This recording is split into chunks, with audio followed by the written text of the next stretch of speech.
बात करते हैं टॉरस यानी वृषभ राशि की।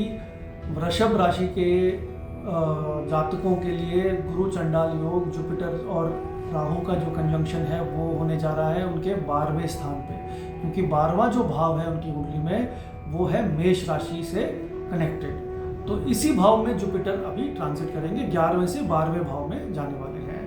पहली चीज़ आपको ये ध्यान रखनी है, सबसे इंपॉर्टेंट प्रायोरिटी के हिसाब से जुपिटर जब 12th हाउस में प्लेस्ड होते हैं और वहाँ पर एक पाप ग्रह राहु ऑलरेडी प्लेस्ड हैं, और ये भाव भी जो है ये भी थोड़ा त्रिक भाव हम इसको कहते हैं ज्योतिष में। तो ये जो तीनों कॉम्बिनेशन हैं त्रिक भाव का, पाप ग्रह का और जुपिटर का, क्योंकि जुपिटर वृषभ राशि वालों के लिए मैलेफिक प्लैनेट है, अष्टम भाव के स्वामी बन जाते हैं। तो जब भी ये योग बनता है 12वें भाव में, तो आपको सबसे पहले अपनी सेहत, हेल्थ और हॉस्पिटलाइजेशन से कनेक्टेड चीज़ों को ध्यान से मैनेज करना होगा, because your first priority should be health and your emotional wellbeing. अपनी मानसिकता को संतुलन बना के रखना और अपने स्वास्थ्य का ध्यान रखना सबसे पहली प्रायोरिटी आपके लिए हो जाती है इस वर्ष, क्योंकि जुपिटर और राहु 12वें भाव में कंजंक्ट हैं। 12वां भाव अगर हम पाप ग्रहों से कनेक्ट करते हैं तो ये हॉस्पिटलाइजेशन का भाव है, एक्सपेंडिचर का भाव है, लॉस का भाव है। इसका मतलब हेल्थ के अलावा कोई भी बड़ी इन्वेस्टमेंट या कोई भी बड़ा निवेश इस समय पे ना करें। इन्वेस्टमेंट या कोई भी बड़ा रिस्की वेंचर इस समय पे आपको कहीं ना कहीं पर बहुत बड़ा हानि जो है, बहुत बड़ी हानि पहुंचा सकता है। तो इसके लिए आपको सावधान रहना होगा, क्योंकि यहाँ पर पाप ग्रह की दृष्टि पड़ रही है और ये जुपिटर भी आपके लिए पाप ग्रह बन जाते हैं वृषभ राशि वालों के लिए। तो यहाँ पर एक्सपेंडिचर और हेल्थ दोनों ही आपकी लाइफ में चैलेंजेस के तरीके से सामने रहेंगे। तीसरी बात, यहाँ पर एक और जो चीज़ इसी कॉन्टेक्स्ट में आपको मैं बताना चाहूँगा वो है आपकी लाइफ में लिटिगेशंस। लिटिगेशंस से बचने की सलाह आपको दी जाती है। कोई भी कार्य करते हैं तो मेक श्योर कि आप कोई भी उसमें लीगली कोई भी चैलेंजिंग या कोई अनएथिकल काम ना कर रहे हो, क्योंकि 12वें भाव में ये जेल का भाव भी होता है, या फिर हम इसको लिटिगेशन से भी कनेक्ट करते हैं, क्योंकि छठा भाव लिटिगेशन का, इसके सामने वाला भाव।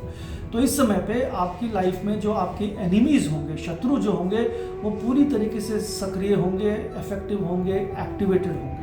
तो इस समय पे आप एक्सपोज हो जाएंगे अगर खुद थोड़ा सा भी आपने अपना जो रास्ता है वो गलत पकड़ लिया तो you have to be very careful. बिल्कुल go by the books, rules के साथ चलिए। जैसे जैसे आपकी एथिकल प्रिंसिपल्स हैं, रूल्स हैं, उसके हिसाब से आप काम करिए, and then this combination can do good for you. क्योंकि 12वां भाव आपकी कुंडली में, हमारे कुंडली में विदेश का होता है, और कहीं ना कहीं पे हम फॉरेन इन्वेस्टमेंट्स भी इससे कनेक्ट करते हैं। तो इससे भी रिलेटेड आप अपनी लाइफ में कुछ बेटर मैनेज कर सकते हैं। लेकिन यहाँ पर इंपॉर्टेंट बात ये होगी, financial management is very important for taurus ascendant people. यहाँ पर फाइनेंसिस को मैनेज करना, अपने एक्सपेंडिचर को कंट्रोल करिए, अपने बजट को अलाइन करिए। इस समय पे जो लोन्स हैं उनको थोड़ा कम करिए, बिकॉज यहाँ पर मैसिव एक्सपेंडिचर दिखाई पड़ता है आपकी कुंडली में इस वर्ष, और वो कुछ एक्सपेंडिचर आपकी सेहत यानी हेल्थ पे भी हो सकता है। और ये सिर्फ आपकी हेल्थ की बात नहीं है, क्योंकि जुपिटर परिवार का प्लैनेट है, तो आपके परिवार के जो मेंबर्स हैं, फैमिली मेंबर्स, उनकी लाइफ में भी हेल्थ इश्यूज आ सकते हैं, जिस पे आपका धन जो होगा वो खर्च हो सकता है।